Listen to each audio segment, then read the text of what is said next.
All right, And we're we hot. are live. Let's We're go. hot. No. So, all right. Well, welcome back, everybody, to the Blue Collar Society podcast. Where we got Yuma Tile or Your Tile Design Guy. So, have you rebranded to Your Tile Design Guy or Tile Design Guy? So yeah, I transitioned from. So the name of my tile company is Yuma Tile and Design, based out of Yuma, Arizona. And then I have another tile company out of California, which is South Sunstone Marble Inc., which I'm partnered with my father 50-50. And so the reason for me kind of rebranding, or I'm gonna say rebranding into Your Tile Design Guy, is personally for me speaking, is so I can glide into other avenues as a tile contractor, and that comes down to like consultations, strategy for social media, how to help new individuals that are getting into the tile industry, et cetera, et cetera. So being under Yuma Tile and Design, that ties me down to strictly that, right? Under your tile design guy, I'm able to kind of expand and go into other avenues, although the topic is always going to be tile, if that makes sense. Yeah, no, it makes perfect sense. You're basically not trying to tie yourself down to a single entity, but rather have one that gives you multiple opportunities within that entity. You know what I mean? Because tile is, like you said, it's multiple avenues: consulting, Correct. design, ideas, estimating. I mean, there's so many avenues that you can go down. So, um, so that's just one of those things, you know. So it's good that the rebranding thing. I mean, I have my own personal name crisis, as you say. I'm Yeah. constantly trying to Identity change my crisis. company name, my identity crisis. You know, I'm the same thing. I was like, oh, should I rebrand? Should I change? But it's kind of like they're the name now, and I feel like if I change it, I'm just gonna ruin it. You know, Gotcha. so Gotcha. it's a known name, and at the moment, you know, like I'm not exploring those avenues where I'm like consulting or anything like that. So I don't think I see the Correct. need, but I see why you did it because yeah, Yuma tile and design, people are going to be like, oh, that's just for tile work. That's just for contracting Service-based business. versus right. So instead of a service, now you're offering yourself Correct. in essence. So Correct. that's the vibe that I get from like how you do your content, which is great, by the way. Um, Appreciate that. got a So really I'm really good camera surprised on guy. the size of your on the size of your account with the amount of content you're pumping out, like quality content too. Yeah, So yeah, I appreciate that, bro. That's honestly, that's been my game plan from when I initially started, bro, which was in, I'm gonna say, January of last year. Um, so I don't want to get ahead of myself, but just to kind of paint that picture for you guys, I moved from California to Arizona last year, and so my initial game plan mentally was, okay, in order for me to get business, in order for me to get clients, okay, I've got to start branding myself. I've got to start posting content on these social media platforms. So that's kind of how that came to fruition. And then I kind of started with my own house. I did start with my own house. I did my backsplash and I did like this little vanity wall.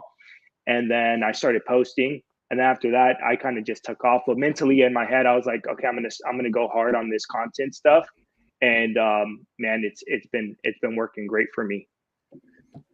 Right. I mean, I think that's, you know, from our previous podcast, we all started pretty much the same way where we were using social media as a means to show our portfolios to customers. But then Correct. in the process, it starts to evolve into this whole separate entity and animal with people find advertising this and cool. you know people actually want to watch us, which is kind of wild because when you're making Yeah. this content, you can attest to this. You make this content, you sit there for hours, and then you're like, man, this video sucks. Like I really don't want to post this thing. Like you have like 100%. that that FOMO, if you want to say, not FOMO, but that fear of like, Yep. is it gonna be good? You know, you second guess yourself. So and a lot of people, I don't think a lot of people express that in like the social media world where they're like they don't show you the Yep. backstories of what it goes into these videos, like where the inspiration. Sometimes it could be like you're having a good week. Some weeks you're like, I just don't want to record. I'm Oh, tired. 100%. 100%. You know? At the end of the day, bro, I tell everybody, like, we're human beings, bro. And we all go through these waves of emotions. But one thing I can say is, like, one of my good friends, Jose Alvarado, he's like, regardless of how you're feeling emotionally, like, if you really tie down to social media and you want to make a presence and you want to make power plays, doesn't matter how bad you feel, whatever the case, just keep posting, regardless if you think it's good or it's bad. At least post something per day. And so that's kind of what I stuck to. And so I'm like very consistent on that. Regardless of how I feel, I'm gonna kind of go in my archives, and then I'm gonna remix it, and then I'll throw some voiceover on there, or I'll throw some captions on there, or I'll switch it up. And then just kind of remixing, because if you guys, I mean, you guys have pretty good followers, I think, for the most part, and your guys' videos do pretty good. So I believe in recycling those videos here and there, just to kind of, because keep in mind, bro, we are getting new followers every single day. So some of those followers aren't going to go all the way down and look at your stuff. So it's good to kind of recycle those reels, posts, etc., to get those eyeballs back on that, especially if those specific reels did super well on your platform. Right. Yeah. I mean, I had a thing where I think I told you, Jeremiah, it was repost Thursdays. You Yeah. know, it was only on Thursdays that I would repost my because I wasn't posting Monday to Friday, because it's a lot. And in the beginning, I find a lot of creators want to showcase the entire process in one video versus chopping. You know, Instagram is all about chopping it up. You could make, reels on reels on reels off of one product. Super. And when you learn that secret, then you start to see the evolution on people's accounts, where it goes from like they're doing jobs at 10x speed to like just me putting thin set on a valve. Like it goes from like that morph, and it's pretty cool to see, because I'm like, oh, they figured it out. They finally figured it out. This isn't YouTube. You don't have to show the whole thing. So long form versus short term. Right. And like the formula that Jeremiah also too knows is get your YouTube stuff, chop it up into reels and shorts. Shorts. So that would be kind of like the formula that I want to hopefully do one day. I haven't had the opportunity to do big videos, or at least my attention span. I would probably have my back to the camera the entire time and I realize it's still rolling. Yeah, 100%. iPhone users, go ahead. This is a nice dig for him. iPhone users run out of memory every once in a while, so Every one project. the other day. Sheesh. I just got the iPhone. Go ahead. No, are you not an iPhone user, huh? No. You can ask some other. When I was up in New York, he's like, shit, my phone ran out. And I'm like, here you go. Sheesh. There's still footage I'm missing, by the way. But so let's dial it back to the beginning, because I know we saw a post about I don't know if you mind sharing, but it said from gangs to business. Yes, what sir. was let's dive into that. Like, give us a little scoop of like where it all started. Obviously, we always ask people like, how did you get into trades? Specifically tile, because tile is a trade that there's really no school for it. Like, I don't know personally a school that literally teaches you tile. It's masonry. That's about as like stucco, if you want to say. But as close as to get that. That's the close. Yeah, for sure. So just kind of rewind it back on that post on moving from gangs to the tile business, right? So just a backstory on my end. Growing up, for me, I'm originally from Southeast San Diego, which is a urban community in kind of the San Diego part of California. And it was just, for me, it was pretty norm. My mom's side of the family was kind of caught up in gangs as far as my uncles and all that good stuff. And that's kind of how I just glided into my normal world, as I would call it, once upon a time. And so I just kind of ran with it as a kid, getting caught up in gangs and all that good stuff. But I'm going to say when I was about in 5th grade, that's when my dad tried to move us out of Southeast San Diego to kind of get us in a more rural area to try to get out of that environment. So it's my father and my 3 brothers. And so that's my dad raised us. So it was just boys in the household. And so yeah, my dad knew. He already had that hunch. He was like, all right, we're going down the wrong path here. So he moved us from Southeast San Diego to Lake Elsinore, California, which is about an hour north of San Diego. But honestly, by that time, for me and my brothers, it was pretty much already too late, bro. It was already like a seed that was planted and it was already rooted. Because by fifth grade, my brothers were in sixth grade, seventh grade.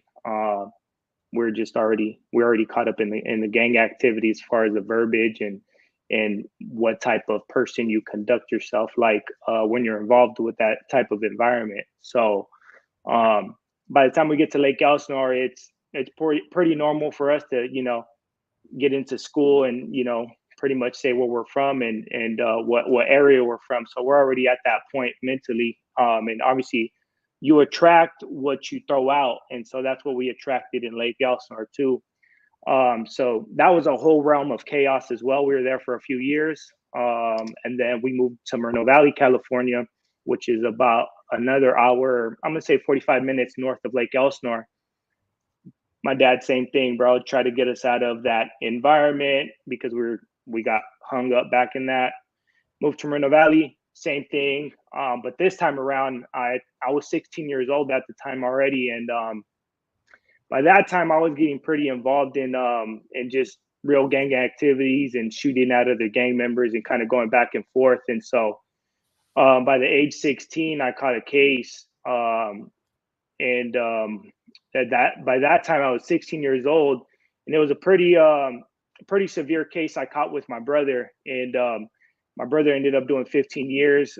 He just got home last year from doing 15 years in state prison, and for me, I was incarcerated for about 3 years, so I was going to court the whole time. Thankfully for me, I was found acquitted on all of my charges. So I was incarcerated from 16 years old to 19 years old, fighting my case. All my charges got acquitted. My brother went to state prison, and that's kind of a little glimpse of my journey from Southeast San Diego to kind of when I got home at the age of 19. And at the age of 19, well, while I was incarcerated, I kind of started understanding how deep and political the gang culture can get and how dark and murky the waters can get. So mentally for me, like I already knew like this is just some time I have to pass. And deeply in my heart, in my mind, I was like, bro, there's something better out there. I'm like, I know there's something better out there. So I made a switch, bro. And I had to like switch my vocabulary. I had to switch the way I think. I had to, obviously educate myself, read, be able to get comfortable to speaking to regular civilians, bro, regular people, just having a regular conversation versus having a slang type of conversation with other individuals that I was used to. So that was that, bro. That was pretty much kind of a little glimpse of my upbringing. And that's kind of where I came up with that concept of coming from gangs to the tile business and just really portraying that to the world, bro, and letting people understand that you can really make a change as long as you're willing to make that change. But like I tell everybody, bro, like you can lead the horse to the water, but you can't make them drink, bro. And I promise you that anyone will tell you that, bro. Like I wanted it. That's how I made the pivot. That's how I made the switch, bro. It's because I wanted it. I literally was like, I'm tired of this stuff. Excuse my language. I'm tired of these. It was kind of like I looked at it like a pros and cons list, bro. And the gang culture, my cons list was fucking hefty, right? It was up there, right? And there was nothing good in return. So I had to switch it up and I had to go in another direction and I had to get out of my comfort zone in order to explore better and higher opportunities. So that's kind of that in a nutshell, bro. Oh, that's cool. And that's pretty wild. I mean, it's not everybody's lucky. I guess. I mean, you probably know this firsthand that some don't get out on time, or by the time they do get out, it's too late.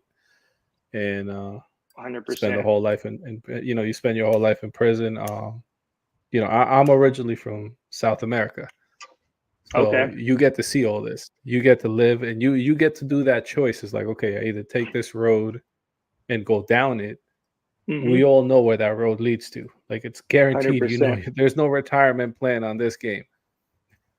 Yeah. So The you got to kind of unfortunate like, part about that is, like I try to tell the younger individuals, bro, is like, now we all know that as adults speaking, but as a kid, you're not developed in maturity enough, bro, to really understand that. You only really understand what's in your circle, what's in your realm, right?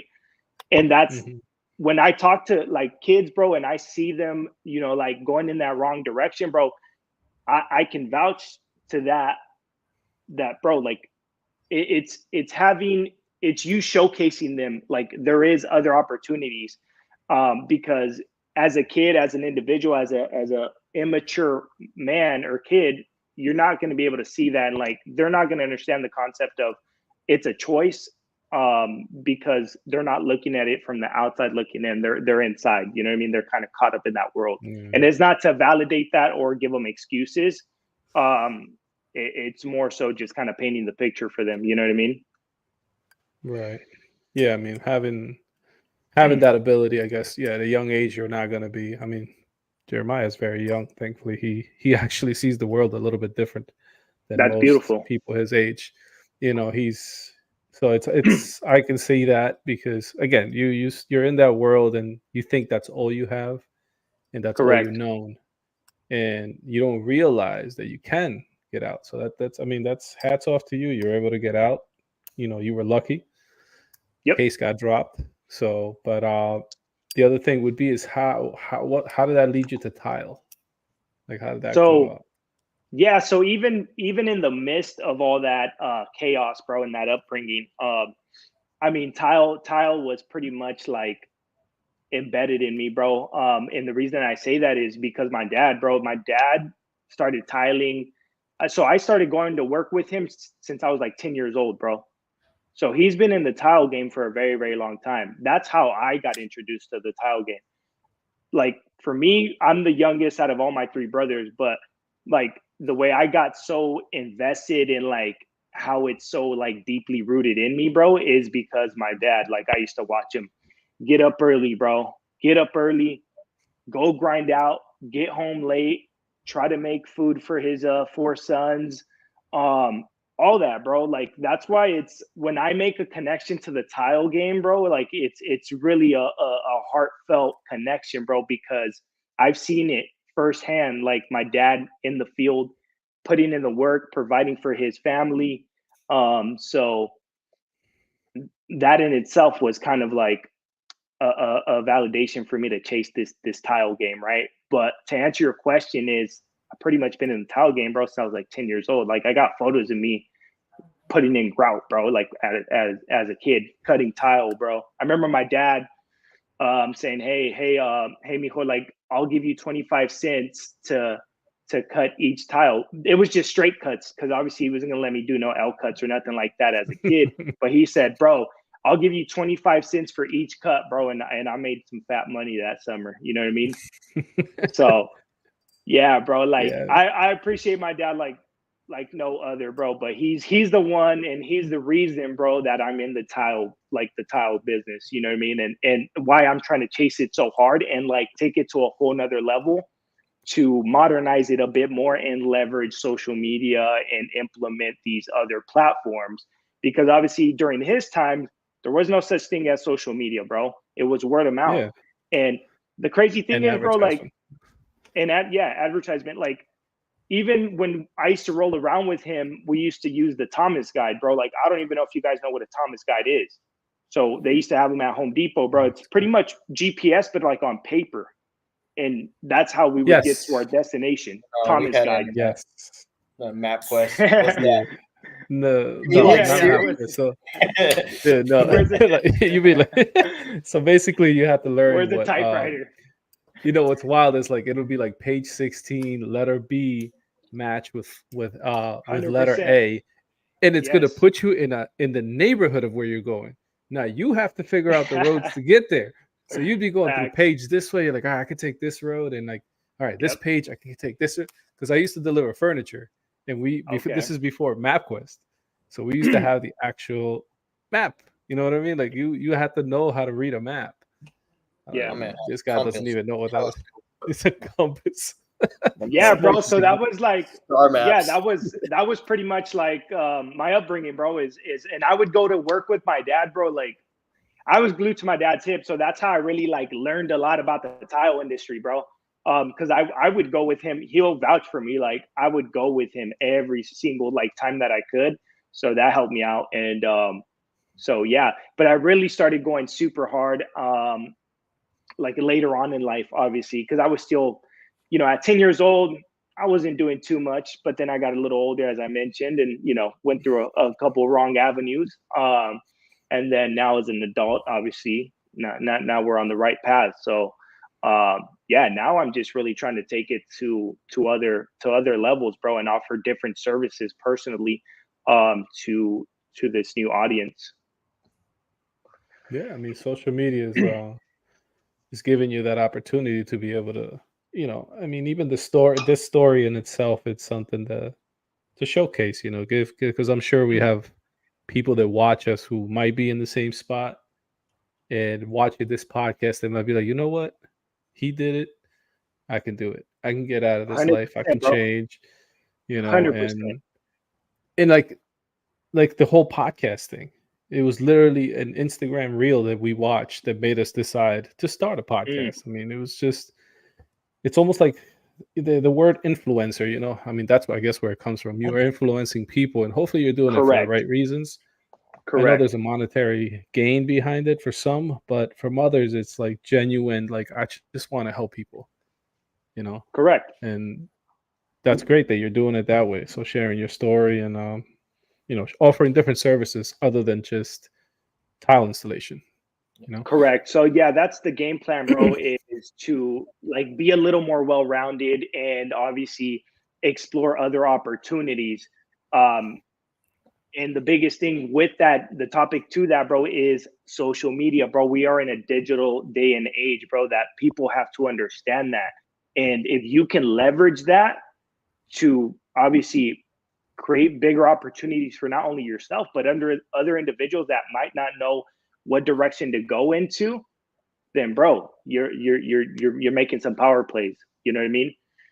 Because like I said, bro, like I was in a position where I probably shouldn't have been out of. You know what I mean? So I know for a fact, bro, and I swear on everything, bro. Like if somebody sees me or hears this story, you have to understand, bro, that you have that choice and you can easily switch it up. You just have to get out of your comfort zone, bro. Once you get out of your comfort zone, no one, who gives a fuck what anybody else thinks, bro? It's just you versus you. That's it. You know what I mean? So as long as you want something greater for yourself, the sky's the limit, bro. Great. Yeah, I'd also add that's that awesome. the evolution of I guess of the social media that you've seen. Obviously, like I guess I got the tail end of it. I mean, I'm even when smartphones were coming out and they were still a thing, and we still had some form of social media. But I know Yep. you dinosaurs had Sheesh. no, it's Shoot mainly us how old down. are Shoot you? us down. Yeah. So just No, out of that's curiosity, how old are you? I'm 32, bro. Okay. No, it's still a 32, bro. dinosaur. Okay. No. 91, 91. Yes, nah, sir. I mean, Hey. the thing, you know, the thing with he says about, you know, me like dinosaur is that growing up in South America, yeah, I might be from the 80s, but I was living with my grandparents who were from the 40s. So I was exposed to all of that stuff. So I Yeah. went from like literally a rotary phone to the first quote unquote Motorola cell phone that came out, you Yep. know, and then you come to the States and I remember it was I think it was Mi Gente was the first like MySpace slash Facebook page that existed. You don't even know what Okay. that is. I've And never heard then of it. MySpace came out, and I remember, dude, imagine the MySpace. We used to have to go and like write code to put, you know, glitter or color in the background of your Mm-hmm. page. So we were literally coders. Everybody was a coder at one point because we had to literally go and code, you know. And then they came out with websites that would code for you. You want a Correct. specific song, we're going back to the LimeWire days. If you were brave enough to download anything through LimeWire, because it could cost you a Yep. computer. But yeah, no, that's why we show our No, age here. Yeah, no, that's good stuff, bro. And like, it's crazy because obviously back in the day, it was everything back in the day is harder, right? It's Yeah. not easy, right? So, and I'm not saying nowadays everything is easy, but at least you have a lot more leverage. There shouldn't be any like excuses as to why you can't do this or why you can't do that, because there's a lot of free resources on these online platforms, which is Information is so insane. accessible. So 100%. Right. I mean, people joke about that's YouTube the- University, but it really is. I mean, like It legit really is. college seminars and college level classes and education is all available at your fingertips for free. You just don't get the piece of paper that goes with it. So 100%. And the thing is, it's actual like tried and tested information for the most part, right? From the right resources, right? Mhm. So like, how credible is that?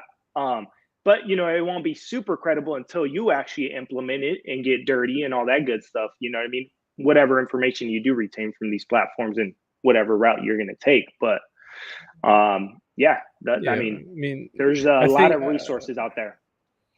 I think one thing that I see that's missing, I guess, with the newer generation is that they don't do research.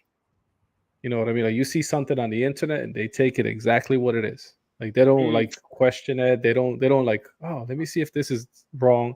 For instance, you want to do your brakes on your car. You go Yep. on YouTube and you do the first video. That's it. You make don't sure go you and watch lube 3 or the synthetic pad. right. So you know what I mean? Like you I looked at I would go and look 3, 4, 5 videos and I see, all right, 3 of these are the same, 2 are kind of weird. So I'm Cross-examine. gonna go with exactly. So I'm gonna go with the majority because it sounds like this is more repetitive, And then same thing with like tile. Now, When if I you got ain't into watching tile, fix, you ain't doing it right on cars. I'm sorry. so Everybody Insane. knows. tiles was the same thing. I had to go watch somebody do it, and I would like watch many people do it. I'm like, okay, so most people are waterproofing this way versus a couple guys that were doing it like questionable. So you're like, all right, so this must be the way. And then also the other thing too is that I don't know if a lot of people take advantage is like reach out to people. Hey, I got a question. Yep. Is this right? Like, be humble about it and say, hey, I just got a question. I just want to know if this is what I'm doing is correct or I'm just going to tear things up. And you'll find that most people will answer. Like anybody that DMs me, they're like, hey, what do you think about? I just got one recently. He's from California.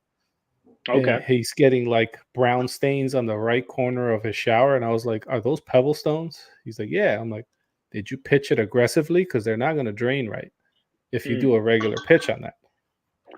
Then I was like, he went into hot mop and rubber liners. He was asking me like, what's the difference? I'm like, well, they serve the same purpose, different installation. That's just pretty much what it is. So I explained all that. He's like, oh, I appreciate it. So I'm just gonna have to rip this out and repitch it, heavier because obviously with pebble stones, if you don't do an aggressive pitch, water's just gonna sit. It's not flat. Yeah, correct. So, well, no, that's help good. out whoever decides to message. Exactly, and that's highly appreciated from individuals that are barely getting started. Because you have to reel it back, bro, and you have to understand that we all started at some point, right? So for us to kind of get in over our head, bro, and not kind of cater to individuals that are barely getting started would be a disservice to the industry. You know what I mean? So that's how I look at it is never get to, over your head and always kind of reel it back and understand that you were once in their shoes and helping them out is a blessing, bro. Because at the end of the day, they're going to be switching seats with us. You know what I mean? Well, That's it's just what also it is. good. It's also good now that we're, if you look up tile stuff, there's people doing the same thing about 7 different ways. Like if you want to get confused, look up how to waterproof a curb, and everybody in their mom's got their own method on like how a curb should be waterproofed. Whether if it's floating, some people like don't ever run a screw. I don't care if it's bonded membrane or vinyl or whatever the hell or topical. They're like, I use wire lath and float concrete around it. Everybody has their own method, but we're spreading out good information. It's kind of helping to clear that up and educating people of the future, if you will. because there's some shady stuff on YouTube, and some of them by some pretty big installers, pretty big accounts. So, but you know, when we're all pumping out quality content and good information, and the information is repetitive. Like if I go through shorts and I see like 4 in a row, they all say the same thing. It's like, okay, this must be the way to do it. So it's good to spread that information now. Yeah, no, that's good stuff. You know, you go with the old saying, you know, if it's on the internet, it must be true, right? Like, you know, you search it up so on Google. You know, like, yeah. So you got to take, you know, the social media is great, and you know, all of us are experiencing it right now. I mean, could this thing last 5 years, 10 years? I mean, who knows? It evolves so fast that, you know, even Oscar from OBF was like, yo, enjoy the moment, because in 5 years we're going to be nothing. You know, we have one of the biggest tile installers. They got 40 plus years, and his account is barely there. Like, the guy has so much knowledge, and he'll answer your questions.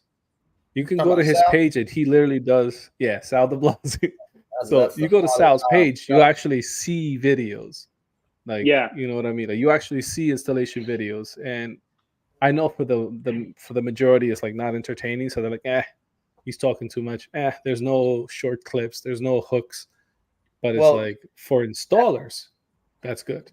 Yeah. For educational purposes. That's also like beginning of YouTube where, you know, first of all, it was already groundbreaking that YouTube was a thing. So you could watch an hour video of a cat chasing like a feather, and it was just the most amazing thing. It was the best thing ever. But, you know, there's still good quality information out there. And, you know, especially Sal de Blasi, he's got some old videos, and it's dated. It's in like 480p.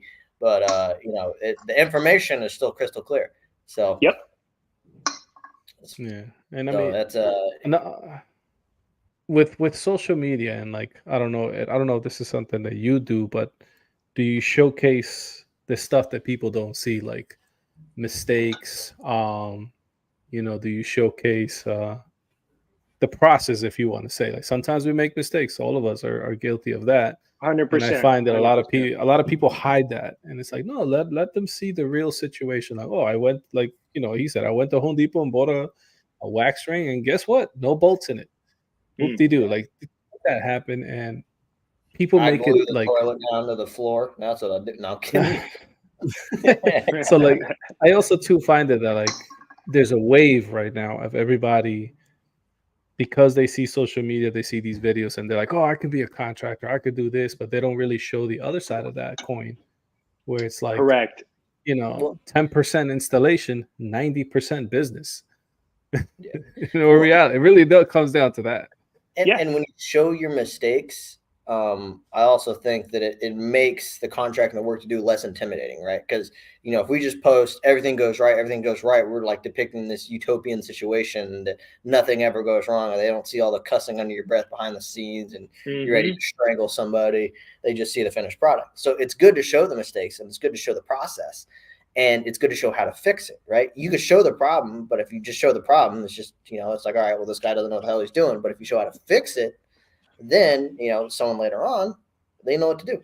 So especially for people that are new or that are getting in, because now whenever I got a question, you know, I'll hop on YouTube. Has anybody, you know, encountered this? You know, see what I can find.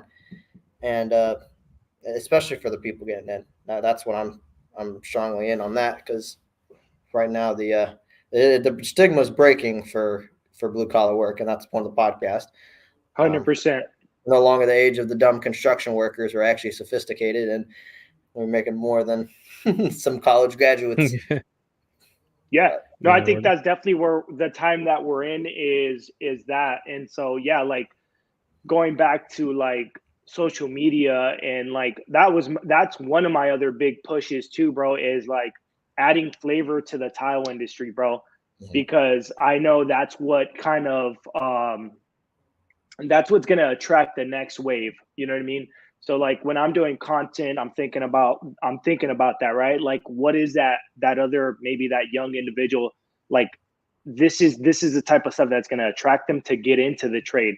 At the end of the day, there is, like, I do post stuff where it's not easy work by all means. It's very physical, physical work, and it's you have to want it. You will quit, bro.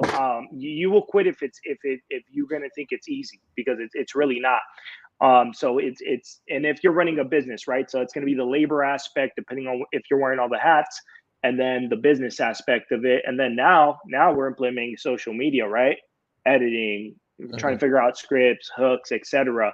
So there is a lot that goes into it, but like you said, Jeremiah, it is rewarding, and we're kind of at that day and age where the money is actually speaking for itself on how much we're able to make in this industry.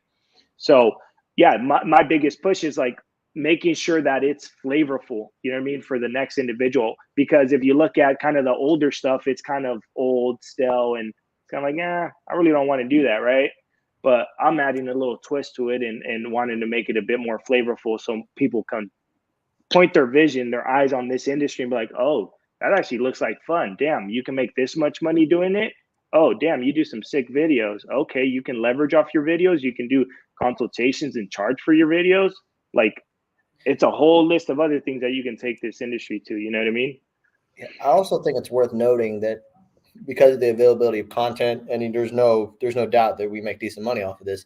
At the same time, you're setting the standard for these installations, right? So when people go, oh, okay, when they go ahead and put together that, okay, there's some money in this, right, and this is how they're doing it, right? You're setting the standard of like quality, if you will.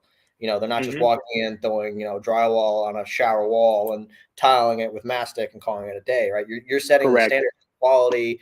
Hey, this pitch is messed up. We got to tear it out. Grout lines are like an 1/8 off or 16th off. We got to redo it, right?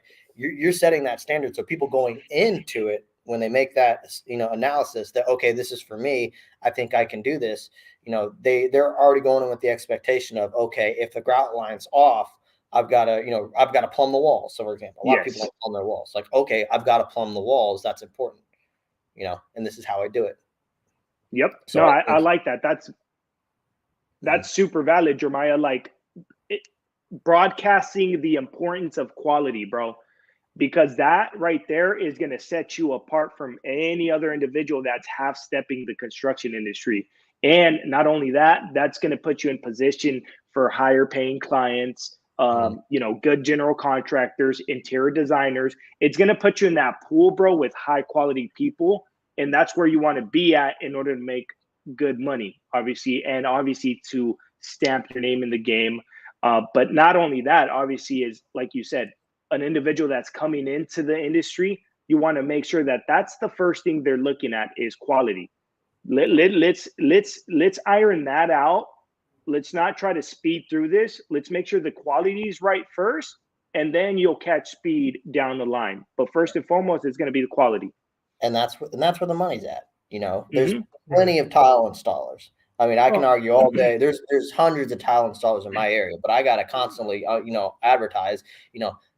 People are doing it wrong, and this is what they're doing wrong, right? Yes. I'm doing a job right now with a house that was built. This is like an $800,000 or $700,000 house, with a shower that's completely failed. Like the pan failed out, the joist rotted out.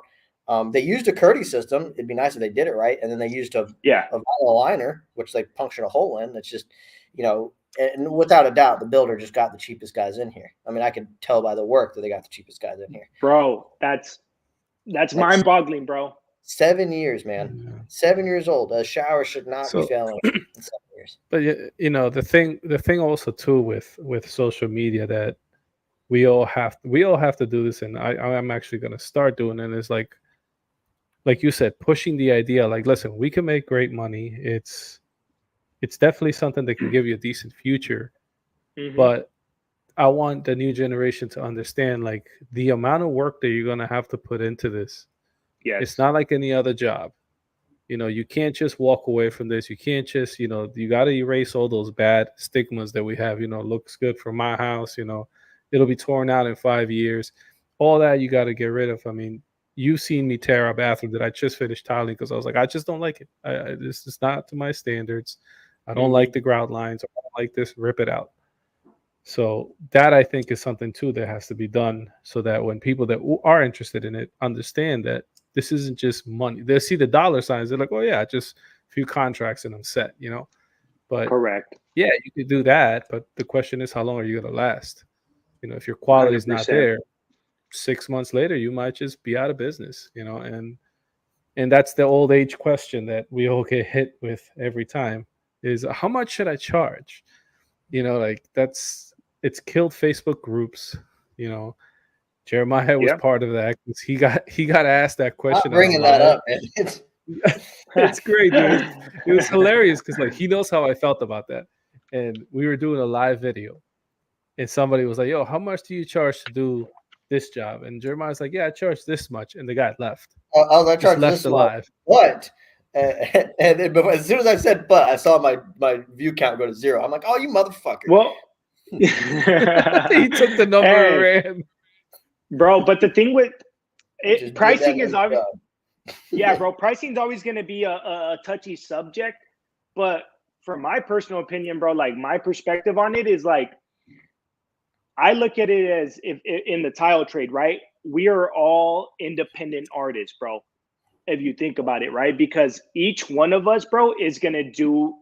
We can do the exact same shower, but everyone's gonna have their little sweet touch to it, bro.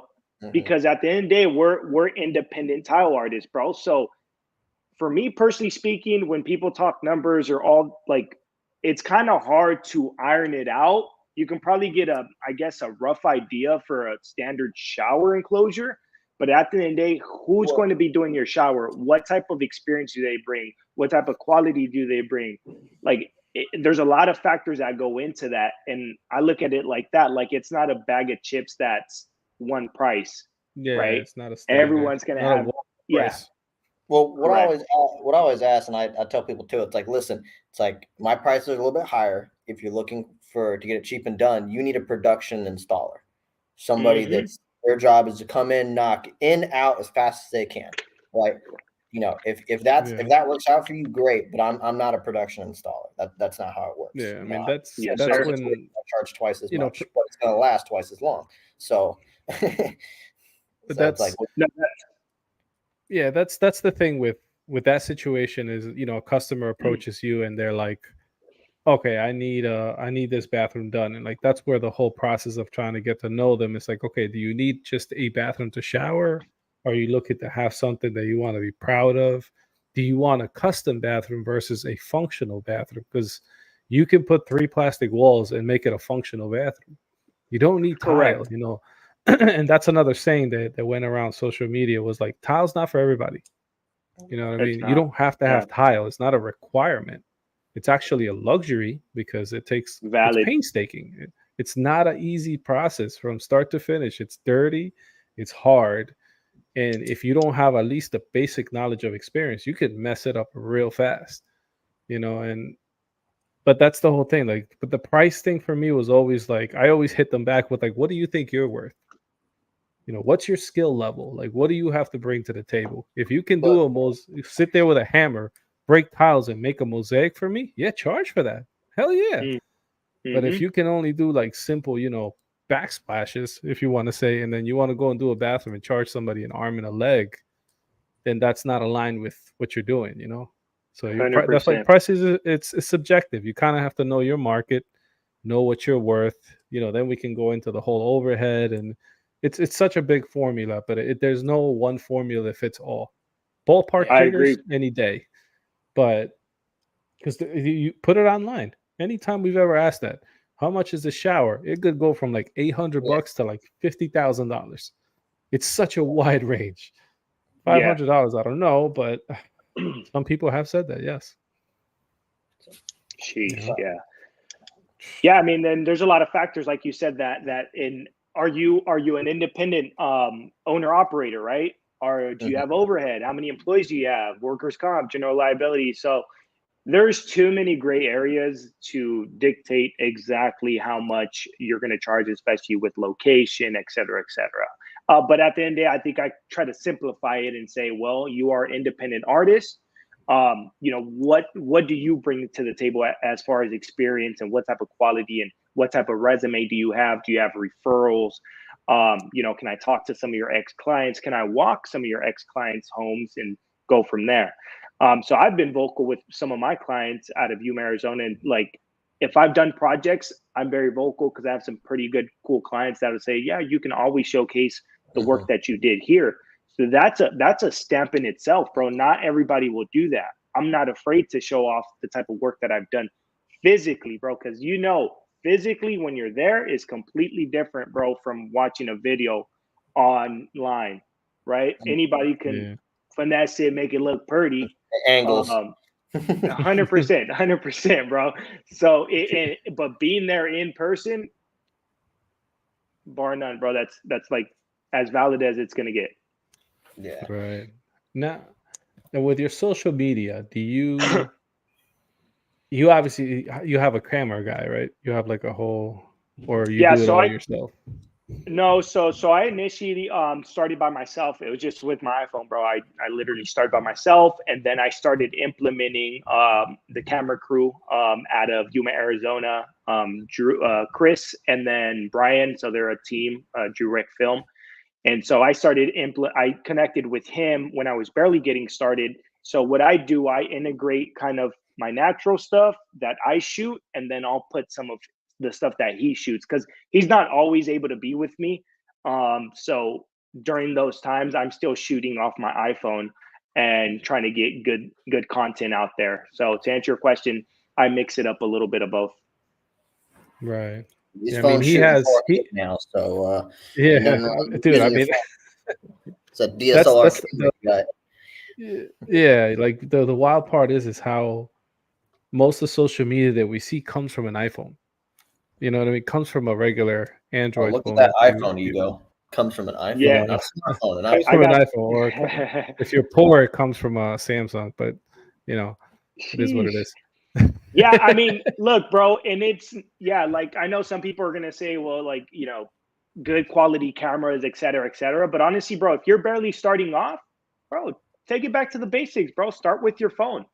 Until you're able to leverage yourself and gather up enough revenue to maybe hire someone to do your own videos or buy your own pretty sick setup, then go from there. But at the end of the day, bro, humble yourself and be okay with shooting with your iPhone and shoot some content.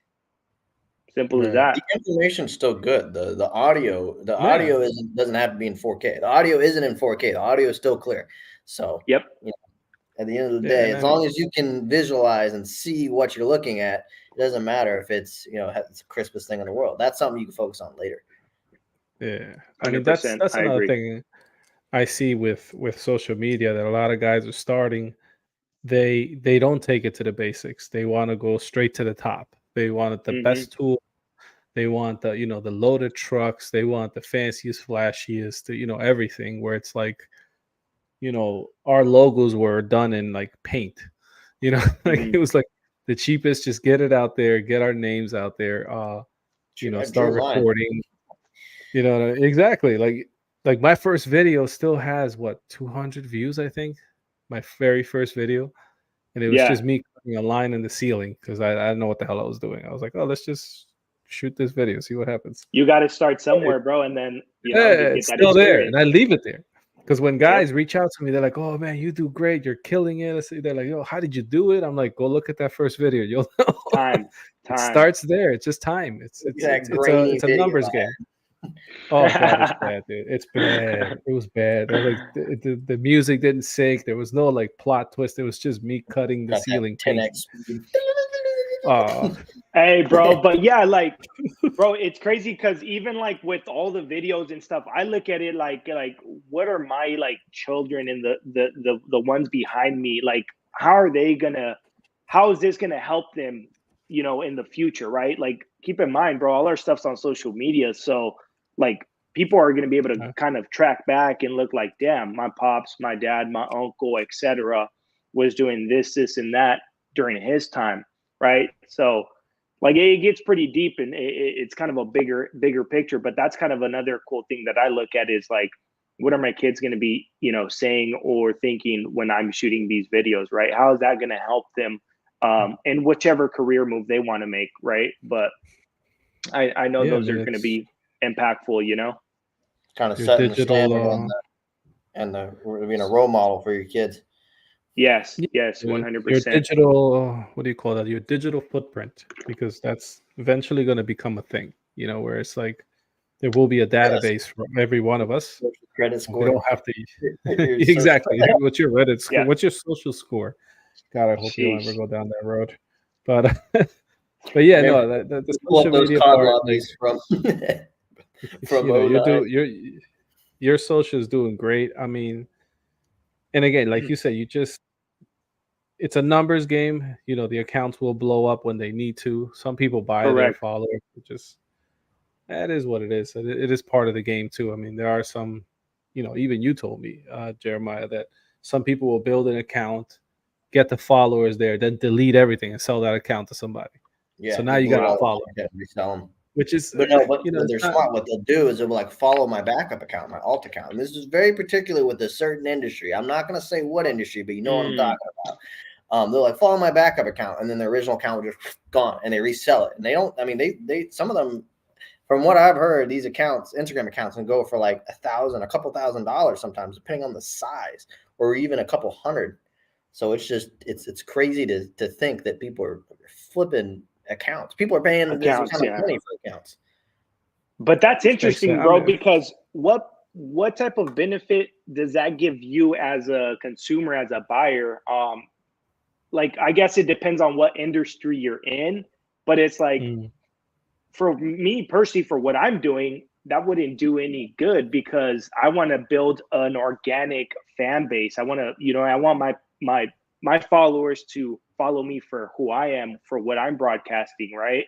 So it's kind of hard to like grasp that and understand why people do it, but maybe there's some information I don't know about, like the reason why they're doing it. But There yeah, has to be some information we don't right. know about. 'Cause, I mean, it's I obvious for mean, me, like interest groups. I, I'll follow like a car group, and then all of a sudden that car group is no longer there, but I've got this crochet, Instagram you that's know, posting stuff, and I'm like, I don't care about crocheting, so I don't know how this. And then you realize that well, someone's I, flipped I it. think with that, what it has to do with is monetization, because you have, you know, people have your platform. You will find your video somewhere. You'll stumble upon it one day. You're doing your midnight death scroll of Instagram where you're just looking at videos, and you're like, hold up, that's my We're video, and it's finding like a sound complete. bites We're harvesting on sound the bites. we're researching. Sheesh. You know, research and development. That's what that's called. But and I've done that, and I've come across videos of mine, and I was like,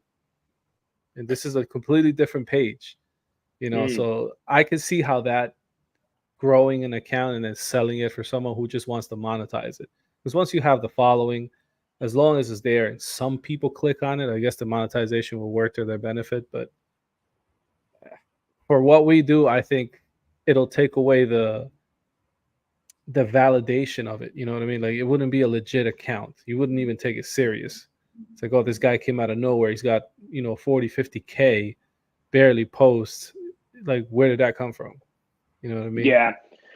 Yeah. At the end of the day, Be a bro, I think in skeptic. this day and age is like being organic, and just being being you, because at the end of the day, we're all unique in our own way, bro, and nobody can take that away from us. But as soon as you start fabricating and doing some BS, is the moment you start taking credibility away from yourself. You know what I mean? So Yeah. especially in these day and ages, bro, with all this crazy stuff on social media and what people do and all that good stuff, it's just like, yeah, it's kind of weird. Right. Yeah. So, Well, but big thing that we're noticing is monetization. As soon as they're getting to the point where they're big enough to monetize and capitalize on other companies, they pretty much Yeah. just sell their account to the highest bidder. And you see that they just jump ship to whoever's paying, and then you're like, oh, this is a pretty credible person. Then you start to pick up on those cycles, and then you're like, then you got to be cautious on what information you're accepting from certain people. Yeah. yeah, I mean you can't lie. That's the good thing about social media too, that I find in the construction business, that if your business doesn't have social media, I'd be a little bit Yes. more. I find customers wary actually, because Yep. they're like, "What do you got to hide?" Like if you're so proud of your work and you back your work up, putting it to the world is like the ultimate test. Like, here, Yeah. this is what I Here you do. go. You know what I mean? Like, Yep. obviously, you're gonna get a billion of, 100 ways how to skin a cat, because that's just how the world is. But at the end of the day, it's like you're not afraid to, if I find a company that's like has no social media whatsoever, it's like, there's some questions behind this versus a guy that has an account. And, and I explain it to my customers. I say, you're going to see, I do it for, for major reasons, share the content. The other one is I also use it as a reference. Sometimes if we have to drill a tile, you're like, man, is there any pipes in the way? Was there anything in the way? So you can go back to your social media and say, okay, we're good. Or if something happens, it's almost like a reference book. And customers like it. They're like, I get to see my bathroom from point A to point B. It's pretty cool. Well, what we're noticing in that, and feel free to chime in on this, is the second wave of boomers or millennials, whatever you call them. They still use Instagram. they use Instagram and stuff like that. So it's if you're targeting an older audience, you typically go through Facebook. But the millennials now coming into their time in life where they now have money and they can afford all these things. So, the technology that they have evolved with, they check Instagram. And I've gotten leads, and I have customers that have sent me a link to my own Instagram. It's like, I want a bathroom that looks like, they're referencing things that are further down in my account. Like they'll reference something and I know exactly where that video is. So I'm like, that's like my first couple months of posting. So, you've been looking. So it is good. Lurking. Yeah. So, I mean, but that's good though. I mean, the fact, especially when you can gauge how far down your account someone has looked, that goes to tell you that, they really were looking at you for a period of time. They don't just stumble across the video. They had to watch a couple of videos to get in there. So they were doing research, and it shows genuine interest and motivation. So that helps with your sales pitch a bit. Yep, but that's a hot lead right there. That's they definitely they're definitely vested into you and pretty much what you do. Yeah. Same thing with me. Yeah. Yeah. No, that's good. Yeah, man. I mean, social media is just it's a good way to validate yourself. And like you said, Omar, like broadcast, the work that you do to the world. Like if you're doing it correctly, then you have nothing to hide. And that's pretty much some of the videos. I think I posted one video like that, bro, where I was like, I'm not afraid to post our work. Most of these other dudes, they're afraid to post the work because they're either not licensed or they're not doing it correctly, or they're skeptical of watch that license term there. Or they're skeptical of what they do, and so that's why they're not on these platforms for the most part, right? But that's one way to at least broadcast that to your potential client is social media and just being transparent on there. So I tell them, I mentioned this to customers before. It's like, listen, I post everything on Instagram because I've got nothing to hide. Some people don't want to show you what's behind the scenes. Me, I kind of embrace it. I like to educate. The internet is a cruel place. So if I do something wrong, they're going to say something in the comments. Even if I'm doing it right, if they feel I'm doing it wrong, they're going to say something. So, it's just like, so far I haven't had any major issue where someone was like, you completely botched this, this path, but, it is good, you tell people that, and they're like, "Oh yeah, the internet is a cruel place, especially nowadays." I'm like, "Yeah." So when someone says there's something done wrong, man, I'll pop across all these different pages. So then they're like, "Oh yeah," then they check out your social media. So it's just it becomes a tool. This is about to be the social media with Yuma Tile. Hey, let's get it, bro. I love it. Social media is where it's at, bro. It's definitely opened up a lot of opportunities for me, and I'm sure for you guys, but that's where we're at, bro. This is a day and age that we're living in, and if you can leverage it, then do it. You got to. Yeah, I mean, that's the time. That's the way they advertise now. You 100%. And that's the funny part, because like my dad's also was a contractor at one point. He switched over careers, and watching him, we had a local. It's called the Penny Saver, but it's basically a local advertisement booklet they used to get in your house. When he was doing it, it was the size of a Bible. Right now, it's like a church pamphlet. Like that's how much revenue they lost as far as advertisement goes, because everything's on social media. But like he would have to go there, pay for it. They would run it for X amount of weeks. So I think the new generation, if they learn how to use social media, it's like, dude, it's free advertisement. you're really Correct. not paying. You're basically paying it with the work that you have to put into it. Time. You know, Mhm. time, your energy, your actually like dedication to sit there and research accounts, see how they're doing their systems, see how you can implement those to your own. Because one thing is to go and copycat someone's system. Another thing is like, okay, he's doing it this way, but I like this way better. Like your Yep. style may not fit with mine. My style may not fit with his. Like my stuff is mainly motivation stuff because I like it. It motivates Mhm. me. And hopefully, it motivates somebody else. You have the more cinematic. It's almost like an adventure, which is pretty cool. You know, it brings you in. It's like it's almost like telling a story, almost like you're watching a movie of a guy who's going to set tile, which is kind of Mm. weird. But it draws people in. But not everybody's going to have the same style. But learning how to get the roots in and say, okay, this is going to be the basics, but this is my twist on it. You know, Correct. that's Correct. the I think Just what they have to remixing it. learn. I think the Right. best way It's to all the explain, same thing. I would say my way to explain, because I really like your film style. I always take tips from everybody, right? Make a hybrid, but your videos, 100%. in my opinion, have a momentum, right? Kind of like, draws you in, which is, obviously that was strategic. That wasn't done on accident. But it, like you said, the hooks, it grabs you in and it just kind of Yep. takes you on this like roller coaster. And when, and especially in the day of short content, it's kind of hard to get people to stay longer. So the fact that you're drawing people 100%. in for, longer than 20 seconds is pretty miraculous, actually. Actually, I'm actually curious. Have you looked at the analytics of how long someone stays on your video? I haven't really dissected it, but that's probably something I should probably look at. But yeah, my biggest concept, I'm a very like uppity type of dude. So like I look when I do my videos, bro, I look at it like obviously everything is intentional, right? So but when I'm doing my videos, bro, I'm a very like high energy type of dude. So I want to make sure like whoever's looking at that video from your side of the camera, like I want to make sure you're kind of I Yeah, catch you, you know what I mean? So we energy's create a there. hook. Yeah. Exactly, bro. And obviously I have to amp it up. I have to switch it up. So that goes back to like getting out of your comfort zone, bro, and just trying different things and remixing it to yourself. And then once you feel very comfortable with that, bro, then it's game over, right? But it's like, hey guys, your modern day contractor, whatever the case, right? Like we just kind of just jump into it and like So it's just I just have fun with it, bro. Honestly. let me ask you this, because everybody goes through this at some point. How long Yeah. did it take you to adapt to talking to a camera like a person? Right, because that's something that's a learning curve for everybody, right? You always start out, it's a little weird, especially For if sure. somebody's there. If somebody's there, the homeowner's there, you're like, hey, hi guys, Stiffen hi, up. Tyler. Yes. You just gotta warn them. It's like, hey, I'm not schizophrenic. I'll educate people. So I have, That's schizophrenic. I'm not completely schizophrenic. I Right. just, I talk to Borderline. myself sometimes, but not all the time.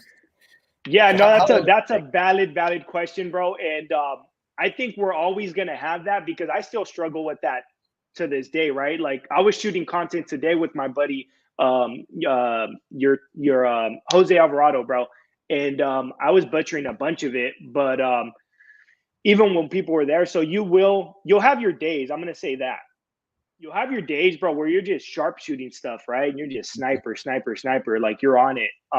But to answer your question, like how long did it take me? I'm gonna be honest, bro. Like I said, I started in January of last year, and I started with my kitchen backsplash. And I think my first project, I was shooting content before that, but it wasn't regularly, bro. But I'm gonna say it took me a couple months, and then I just started kind of just getting real comfortable.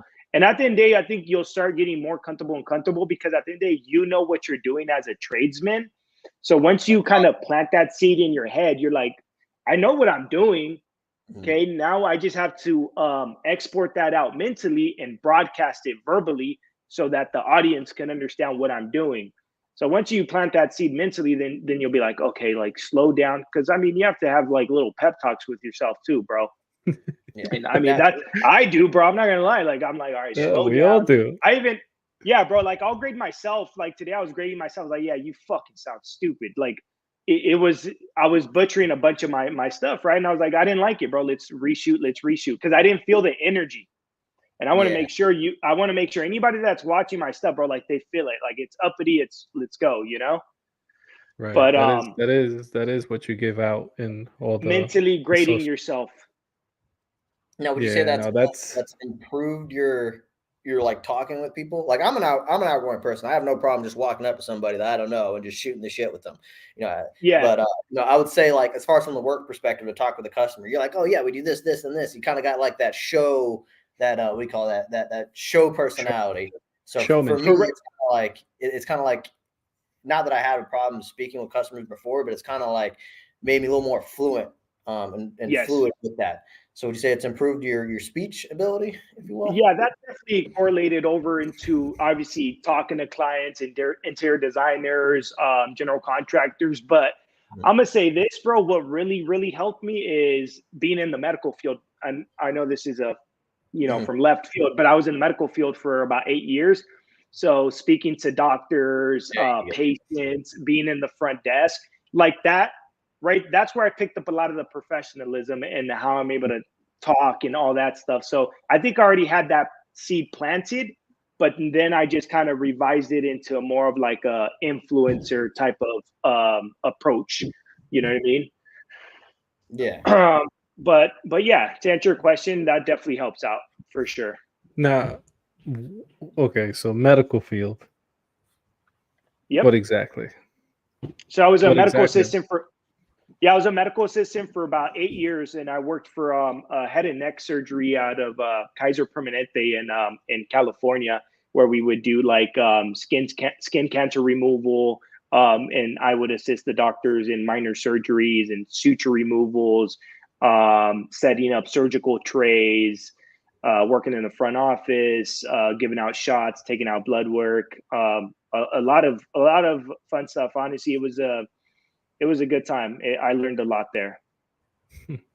From snapping necks to snapping tiles. Cool. Yes, sir. So no, that's crazy. I mean, because I think we've never done that actually with somebody else, where we go down the road of asking like all the hats that they've worn, because I've personally worn many myself, from everything that I've held. But yeah, that's crazy. Medical field to tiles. I mean, you went from a comfort office job to what you grew up in, which was like getting yelled at with music blasting and things flying everywhere. Yeah, my biggest transition from the medical field to the construction industry, and really when I started going full time, was probably 2018. So my dad had got his license, and then that's kind of where we partnered up and went 50-50. And then we transitioned over into running a full-on operation. So I think like I said, me being in the medical field really assisted me in being able to talk to clients, especially because I told my dad, I was like, Pops, like we have to cater to higher end clients for these higher end type of projects. So keep in mind, you do have to approach these type of potential clients a certain which way. And so I was able to bring that to the table, and that transitioned over into obviously getting good clients and bigger projects. You got to approach them with more confidence too. Like there is Yes, sir. we might like this is how it's going to get done. This is the way it's done. Correct. Because they'll catch you on that, man. If you hesitate, they're like, yeah, this guy doesn't know what he's doing. Yeah, facts. Which is a weird thing with pricing. And I've heard this from like good installers who do high-end installations. They're like, if you go to a person that comes from, they have the money, right? The luxury customer, and you give them a low price, they actually won't go with you, because they're like, yo, this guy doesn't value himself. They're the cheapest. Like, they're like, why are you the cheapest? Like, do you not value your work? Are you any good? Like, they'll start. It's kind of weird. You would think it'd be the opposite. Be like, oh, that guy's gonna do the same work for less. Cool. They're Not like, at all. No. It's they're not worried about the price, though. That's the thing. Right. You get to your customer base where they're not worried about the price. They're worried about the result, right? So, versus, the outcome. And there's nothing against people that are more like the middle class, or, they're more looking on the affordable route, where they're more focused on affordability. But, when they got this money, they'll spend twice as much as long as it's done right. Right. They don't want to see you again. And I tell my customers, like, I don't want to see you, like, respectfully, I love working with you. Like, you don't want to see me again. I don't want to see you again for something that should have been done right the first time, unless you want another bathroom done. It's like, correct. Yeah, once you understand that you're catering to a luxury lifestyle, then you have to understand what type of approach you're going to take when you're speaking to these clients, interior designers, etc. And your game plan, your approach, you better go in there professional. You better speak the same language as they do, eye to eye, and make sure you don't stumble upon your words to make sure that you capitalize on that opportunity. Yeah, because you only get one shot at that, You unfortunately. gotta be start But, sorry, go ahead. right. No, so the other thing too was with damn, I had a question. I completely skipped my mind. But so with the business, right? Um, would you say being 50-50 owner made you care about it? I think your pops did that to make sure that you care about the business more if it's partially owner versus like you're working for me. Because I feel like Yeah, if you worked for them, you wouldn't put as much effort as if you own half of it. It's like, yo, this fails, it's on you, like yeah, versus no, I don't. just get paid. Yeah, no, I understand. I understand your approach there. I don't think that was necessary our case for me and my father, just being that we're extremely close. And regardless, like if I was 30% or he was 50, like I knew what I had to bring to the table in order to try to bring the brand to that level that I wanted to bring it to. Because at the end of the day, I was doing it for my dad, bro. Like I told you, like I started working with him when I was 10 years old. So everything that I do is to kind of repay him back and obviously put him in a better position. So for our certain situation, that wasn't really the game plan, because at the end of the day, I'm gonna go 100% in everything that I do, and then especially when it comes down to my dad, you know what I mean? So yeah, and then obviously like more on the legal side of things, like you need to be 50-50 to make sure that you're able to sign here, sign there. And my dad, he's not too knowledgeable on the business aspect of it, on when we have to like for signing certain things or whatever the case. So that's when I come into play and I'm able to assist him in doing that. My dad is more of like the old school original, a hands-on type of person, and he still is to this day. He's a very hard working guy, and that's where I get my hard work ethic from, is from my pop. So my dad is more of like the physical hands-on type, and then thankfully he has me as his son, and I'm able to assist him on the business side and then leverage the business. And when I need to get dirty, I get dirty as well. So I'm blessed in that sense as well, Well, Right. it's Yeah, hard I to mean, do having both. yeah, I mean, it's a blessing to have that because and I speak to my pops too, because he's also Yep. he was an immigrant up until I think a few years ago, actually. And like Okay.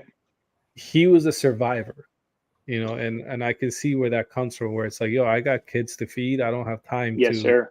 play around, I got stuff to do, we'll figure it out, kind of. And that also translates to good work ethic, because it's like, man, we're going to hit a lot of roadblocks as business Yes. owners. We are. It's just part of it.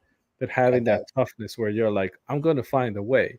I mean, if this guy who had no legal documentation made it work, what Yep. excuse do I have? You know what I mean? Like There I isn't have any. everything. So, if that's my standard to myself, it's like they came here, they provided us with an opportunity. I'm not going to fumble it. And I see Yes. many do that. They do that. They come here, they get comfortable. They start wearing the swagger. They start getting into becoming a consumer versus a producer, Mm-hmm. and they fumble the opportunities. Like, we didn't come here to do that. You could have done that in your own country. Just Yes. buy the stuff there. But coming here, that's the work ethic that I got from him, which was, we don't have time to sit here. This is it's happening. It's happening now, and you jump on it. Don't wait, because once 100%. it goes by, and you know this more than anybody else. That's it. It's over. It's done. Not Yeah. coming back. No. Yeah. I mean, being uncomfortable, like it builds great leaders, bro. And that's why my biggest thing is I'm comfortable being uncomfortable, bro. Because the moment you get comfortable is the moment you start It's putting your feet death. up, you start lacking up, bro. I swear on everything, bro. You have to stay edgy and you have to stay uncomfortable, bro. I like that feeling. That's my upbringing, is survival. And so that's built me to the character I am today, where a lot of this stuff is really not going to affect me mentally. because it's really not it's really not worth it, right? Why am I going to engage in static that's really not moving the needle? You know what I mean? So Right. once you see it from those lenses, and a lot of things aren't really going to affect you, you know. But yeah, don't get comfortable. That's one of the biggest takeaways, bro. Because you get comfortable, bro, trust me, things will start falling. Right. I mean that's like what we joke around. We're one contract away from eating ramen noodles. You know what I mean? Like, yeah, we have steady work. You could be booked out, 3-6 months, but you always have it in the back of your head, like, yo, listen, I got to stay on it, because once you start taking that pedal, the foot off the pedal, like you said, it'll collapse quick. So we're always constantly, me and Jeremiah, we're talking. That's We're like, oh man, I'm booked. This is great. And then the next conversation is like, man, I don't have leads, man. What am I gonna do? Like, it yeah. goes both ways, but it's a struggle. We've also So noticed that, at least with Omar's upbringing and my upbringing, is that mhm, we don't we don't like being comfortable. We're not used to being comfortable. When we're comfortable, correct. something happens. So it's like I got to keep myself busy, because as soon as you get comfortable, something always happens. Always happens. Correct. So And to jump on, no, that's good, Jermaine. I agree with you 100% on that. But to jump on kind of your statement, bro, is like we're one project away from eating top ramen, bro. You like, I want you guys to understand something, bro. Like, don't just stay down. Don't tie yourself down to the physical aspect only. Right. That's why, like, for me personally speaking, bro, is I'm personal branding, and then I'm leveraging off that in order to try to get paid like 4 ways from what I do. Right. So it's like the physical aspect of it. Right. Strategy calls that I offer to potential contractors or people that want to get into the trade, right? That's another stream of income. Creating PDF informative information that you can give out, or you can sell at a certain price. So leveraging yourself on social media, bro, and creating that platform to, when times do get rough, you're able to still make money while you're sleeping, by utilizing these other things that you're implementing into your toolbox on social media. So keep that in mind. That's literally what me and my buddy were shooting today, bro, is broadcasting that. And that'll be coming out soon. But if you guys have a minute, bro, check out my store. It's stan.store/Daniel Becerra.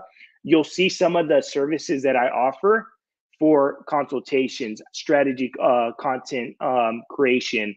There's a few other things that I offer. So you can leverage yourself, bro. You're pretty much an encyclopedia, and you're exporting that out to individuals that aren't knowledgeable of the trade or whatever, and you're offering value. So just keep that in mind, that you don't want to be tied down to just the physical aspect, because we know how that ends, right? It's just hands on. And then I'm like, well, we're in a modern day and age where we can really leverage this, bro. We can leverage this, because each one of you guys, bro, have information in your head that, yeah, you might think it's normal to you because you've done it, you already did it.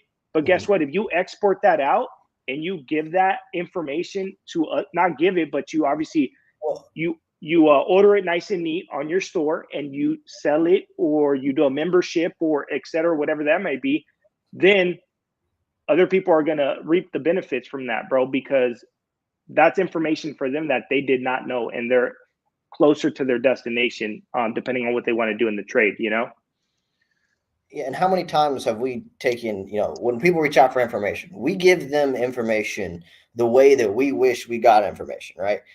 So they don't Correct. spend nearly as much time as we spent on some minute detail of our industry. Yes.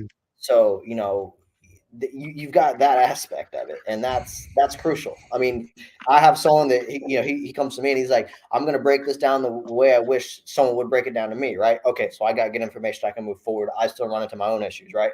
So now when someone else runs into it, I can break it down to a palatable and easy process, versus them spending hours and days trying to figure this out. So it's that kind of knowledge, even if you're monetizing it and you're selling it, that's something that you're going to get a return on, right? Yes. Like, that's a skill set that you're going to acquire and make money on. So I mean, So you can yeah, choose it with it, but yeah, bro. Like we have to think outside the box, and especially because we're so hands on with everything, bro. We're so hands on that, bro. We do deserve to make extra income off these other platforms, and especially if we able to articulate it and put it on our own store and sell it or whatever. Like I said, memberships or PDFs or consultations or one-on-one calls. Those are all good things that we can do as individuals in the construction industry, bro. I'm gonna say it day in day out, bro. We're in a modern day and age, bro. Let's literally leverage ourselves, and I know for sure that it works. You know what I mean? People are booking me, so I know it works. As long as you're able to provide value to other individuals that aren't knowledgeable of how to get in the trade, how to do this, how to do that, how to even get started. If you can provide that for them, bro, you're bringing value. Right, right. Definitely. I mean, you have a wealth of knowledge. You're kind of pivoting towards what basically, in the social media world, there's only really two types of videos. You either entertain or you provide a service, whether it's Mhm. via video or it's via or education, I should say. It's either educational or or entertainment. So you're going the educational route where you're sharing the knowledge that sometimes even Jeremiah and I will find ourselves doing it for free. I have people that reach out to me because my background is plumbing. I'm a plumber by trade. Okay. So they'll call me asking me plumbing questions. What do I do with this? What do I do with that? And I did service work for years. So I know from, cast iron all the way up to PVC. So I know every single aspect of that I was exposed to. And it was all repair work. We barely did any new installation, like new you construction. It got was all the literally, weird situations. oh man, we got the most Yeah. random calls, Fuck So is it? that's like, because somebody can call me and they're like, "Oh man, I got this problem," and I'm like, "All right, I want you to do this, that, and that," and I can, in my mind, walk them through the process. And they're like, Correct. "Oh man, I fixed it." I'm like, "All right, cool. Have a good day," you know. And I've helped Jeremiah. I've helped a bunch of people that are like, "Yo, if you got a plumbing question, ask me," because I've literally been exposed to all of that. And tile Correct. and plumbing go hand in hand. It's like Hand in hand. it's a ballet. Well, Both of that them goes work back. in the same space. Well, that goes Correct. to Which net. is awesome. Like, yeah. Yeah, you go ahead.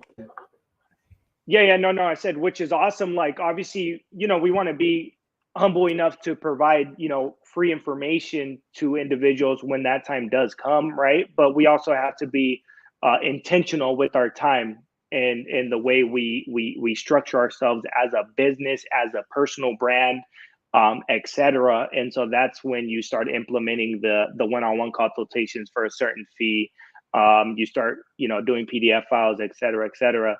To leverage off that, right? So, like I said, we have to be intentional. Let's not shortchange ourselves, because we are good, good dudes that want to give back and obviously be good hearted in everything that we do, which is fine. And there is a time and place for that, but we can't do that to the whole world, right? Yeah, Mhm. I mean, it has its place, but Yeah, like you said, you got to be conscious of your time. Not really the finance aspect of it. Obviously, there is correct. one, but it's more of your time because that is a currency that we can't print out, and it does run out. So Hmm. use it wisely. And I guess that's one take that I'm taking from you is like starting to learn how to leverage that part, because that was the part that I was always curious. I'm like, how did these guys make the transition from being installers to being educators, like that Hmm. little hump, and it's like I have the knowledge, just don't know how Correct. to. So it's the application of it, and I guess also being able to be in camera. Like I'm still working out the kinks. I mean, I met Jeremiah because Gotcha. of a live video. I used to do live videos to take myself into the uncomfortable zone. I was like, all right, who wants to hop in? Let's have a Yes, sir. conversation. Like literally, Hmm. just hop in. We'll talk about whatever you want.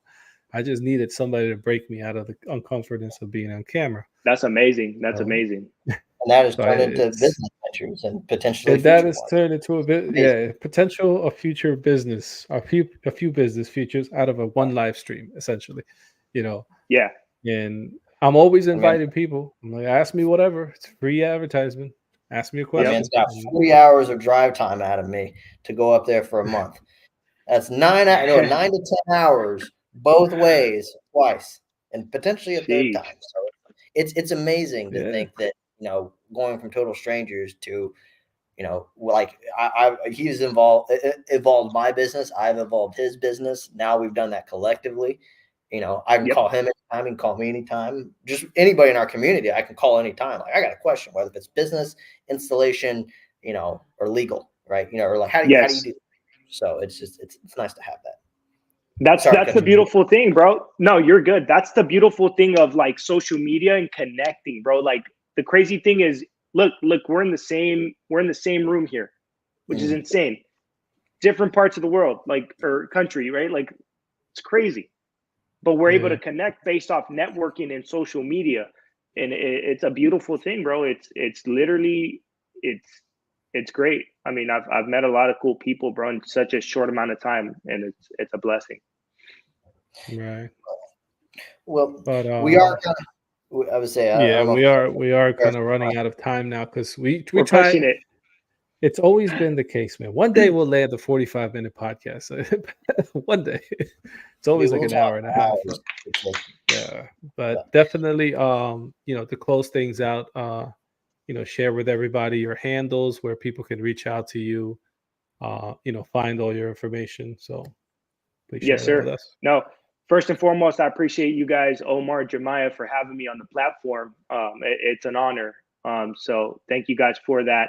If anybody wants to follow me or see what I'm up to on social media, you guys can follow me at Your Tile Design Guy via Instagram. And if you guys are interested in seeing what other things I do on the digital side and how I'm able to leverage on the social media side and the construction industry, you guys can go to my link in my bio via Instagram, or on the bottom here, it's stan.store/Daniel Becerra, and you'll see all my good features on that platform itself. So that's where you guys can find me. All right, thank you, sir. Thank you so much for coming on. Yes, thank you for being on. Yes, sir. I appreciate you guys. All right, so we're gonna end that and.